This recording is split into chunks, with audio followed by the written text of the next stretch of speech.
Mas focando aqui na questão política, que é o que trata esse ponto agora, né, a vice-presidente era a dona Diva Araújo, né, que compôs a chapa no dia 1º, quando venceram a eleição da Câmara, né, derrotaram o irmão do prefeito, que era o vereador Eudes, em uma maioria simples, de 5-4, e ele ficou como presidente e ela como vice.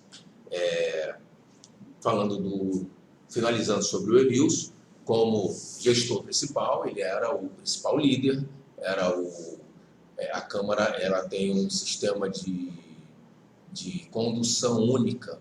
O presidente ele não precisa do vice-presidente para governar, assim como é no nosso país na maioria das situações políticas, né?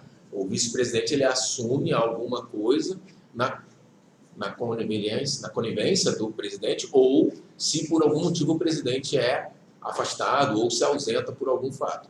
Então, Emilson era o presidente e o gestor, né, pontual de todas as decisões da Câmara. E ele participava dessas decisões, ele tinha conhecimento, assinava os atos, sabia quem eram os funcionários? Isso. O Legislativo, até por conta do regimento, todos os atos são assinados exclusivamente pelo presidente. Logo, tudo passa pelo seu crivo, pela sua análise. Na verdade, Emilson, pela experiência política, né, que já tinha sido presidente da Câmara em outro tempo, também foi prefeito da cidade por praticamente 1 ano. Então, pela sua experiência política, ele fazia de que maneira? Ele geralmente trazia a maioria das decisões, delegava que fossem feitas, e depois elas retornavam para que ele assinasse, sancionasse, né? Fizesse aquele procedimento que necessariamente tem que passar pelo presidente. Até uma simples nomeação de um vereador no seu gabinete, ela vai para a presidência e o presidente é que faz a nomeação. Tudo é o presidente que executa, né? Agora, politicamente, ele também tem que cuidar de toda a situação de andamento, né? Tem a situação do andamento das sessões plenárias, né? Muitos projetos são colocados em votação, projetos que têm N importâncias no âmbito fiscal, financeiro, social, né? Então, isso é colocado em plenário, discutido, debatido, vai para comissões. Em alguns momentos, isso gera uma série de debates que você precisa ter uma maioria para aprovar. Projetos que são tão especiais, você tem que ter uma maioria qualificada, tem que ter uma maioria de 2/3, né, para poder aprovar. Então, isso gera outros embates políticos, né? Então, dentro dessa manutenção da liderança política, né, o presidente, ele administra a Câmara, como nós falamos, mas ele também cuida de toda a condução política, da sua base, né? Então, ele tem a vice-presidente, ele tem o vereador Gustavo, que é o presidente da Comissão de Constituição e Justiça, ele tem a vereadora Eliane, que é a sua primeira secretária, né? Dona Francisca, que vai compor também essa base, que dá a ele essa maioria para poder ele também resolver as questões de plenário, né? E aí, Dona Diva, que era vice-presidente, por ser a vice-presidente, teve entre eles um acordo no qual ela tinha todos os vereadores, para sintetizar, não nos alongarmos muito, todos os vereadores da base do presidente tinham 2 cargos a mais, né, que foi colocado politicamente ali na questão para os vereadores. Gustavo, Eliane, Diva e Francisca, né, além do presidente, que tinha mais cargos, obviamente. Então, todos tinham esse diferencial. Era uma vantagem por serem da base do presidente. Os vereadores da oposição do presidente, eles não detinham esses 2 cargos a mais, que era de assessor institucional. Aí cada vereador teria quantos cargos? O gabinete em si ele tem direito a 5 nomeações. Um gabinete lá na Câmara de Guamaré, ele nomeia 5 cargos. Né? Os que faziam parte da base do presidente, eles tiveram, além desses 5, 2 nomeações a mais, que foi de assessor institucional. Mas que ficavam no gabinete? Lotava no gabinete, cada um indica e o seu gabinete acaba tendo 2 funcionários a mais. Entendeu? Aí o senhor se recorda, por exemplo, um gabinete e quem seriam esses funcionários, a título exemplificativo? Nós disponibilizamos, né, através do nosso e-mail, né, franqueei tudo, e foi impressa a folha de pagamento. Né? A folha de pagamento, ela retrata a relação dos funcionários por gabinete.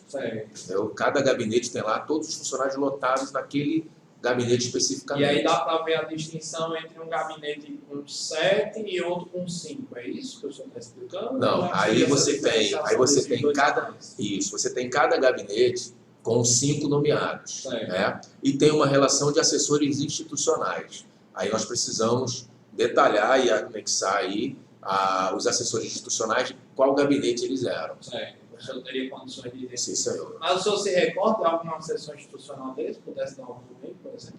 Dos gabinetes, É, por exemplo, no do Emilson, né? Tinha Francinilda, que é a esposa de Contente, era sessão institucional. certo. Né? Os outros gabinetes a gente não tinha muito acesso, até por uma questão de respeito, de particularidades, né? Mas como essas nomeações geralmente vinham para a diretoria, a gente encaminhava para preparar a portaria, o RH, né? Então alguns a gente tem como relacionar na através da folha e indicar qual é o gabinete sincero. Certo. Ok. Tá? E aí a vice-presidente, além dessa questão, ela tinha também 2 cargos além, que era da chefe de redação de atas, que era a doutora Laíse, né? E tinha também, a princípio, a chefe de telefonia, que era a doutora Jennifer, né? A doutora Leslie Jennifer, que depois passou a ser consultora jurídica.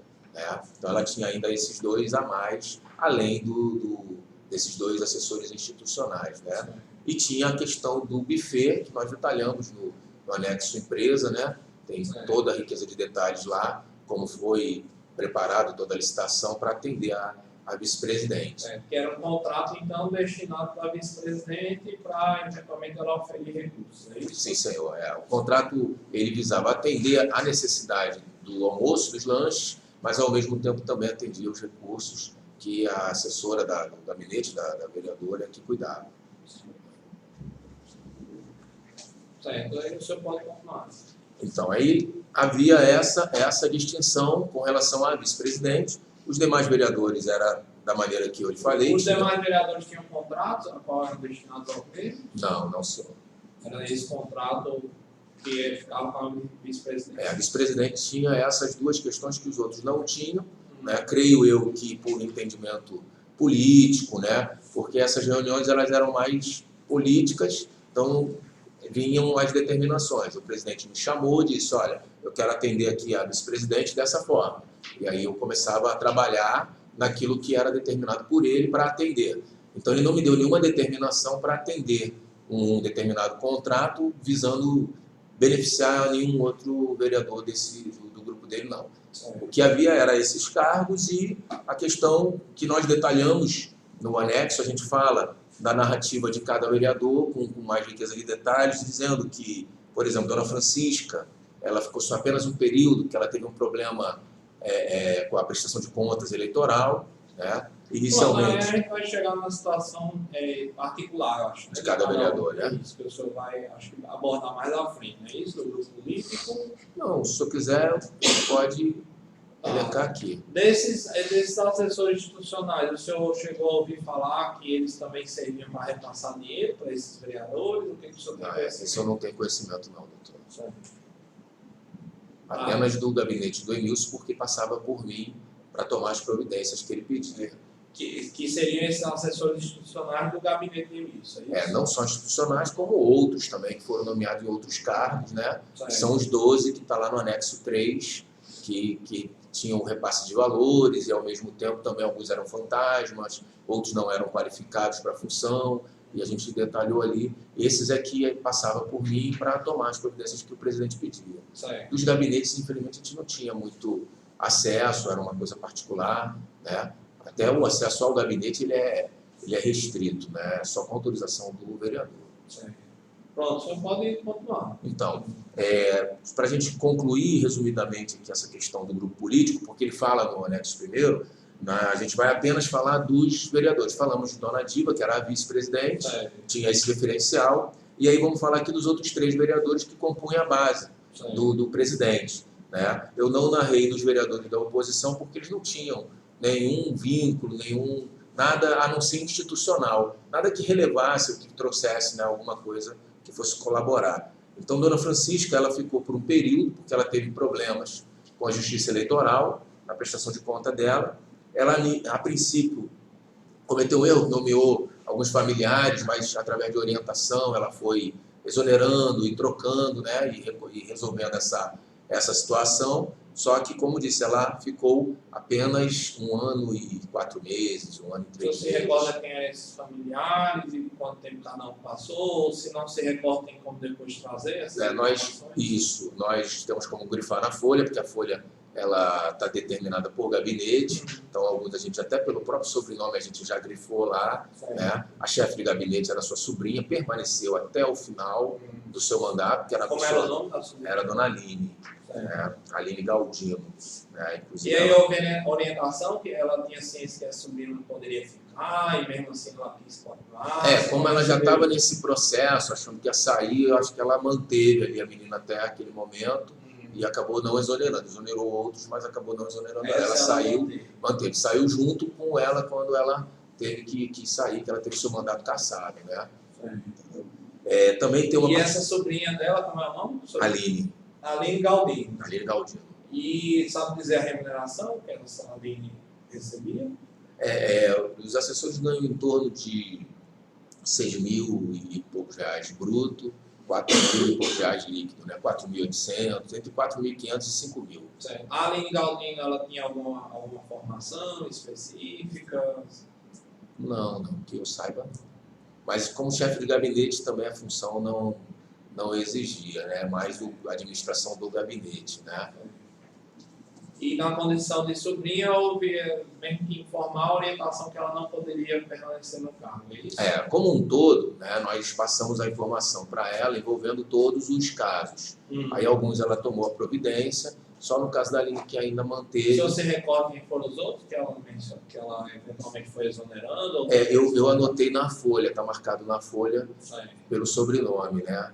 Aí depois ela vai exonerar, nós anexamos as portarias de exonerações, né? E aí dá para ver as providências que ela foi tomando dentro desse curto período que ela ficou. Ela ficou quanto tempo lá? 1 ano e 4 meses, se eu não me engano. Logo no segundo biênio de Emilson, 2018, aconteceram essas duas questões que a gente fala no anexo 1, a cassação de Dona Francisca e a saída de Dona Diva da base dele. Aí ele perde 2 vereadores, passa de um 5-4, ele passa a ter um 6-3 contra ele, né?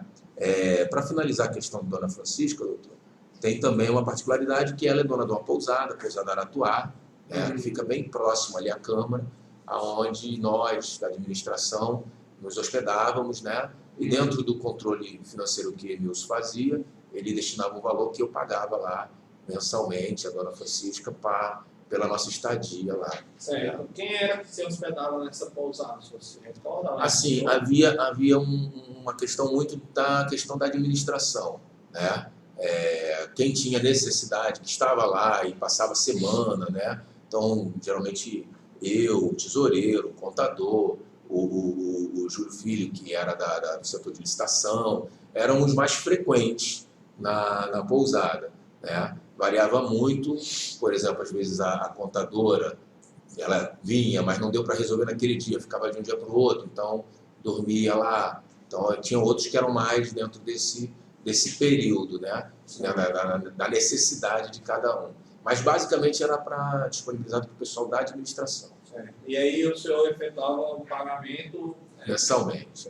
Desse valor aí em cash que o senhor tinha. Isso. Dos valores que lá no anexo 3 fala, né? Aí ele determinava uma série de situações que fossem resolvidas, pagamentos, entre eles o pagamento da hospedagem lá, junto à pousada.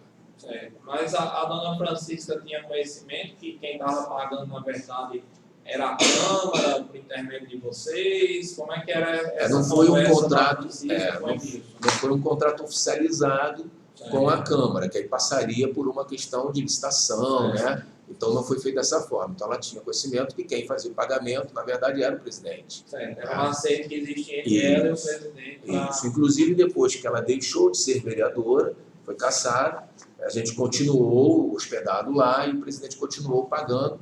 Politicamente foi uma forma até de ajudá-la.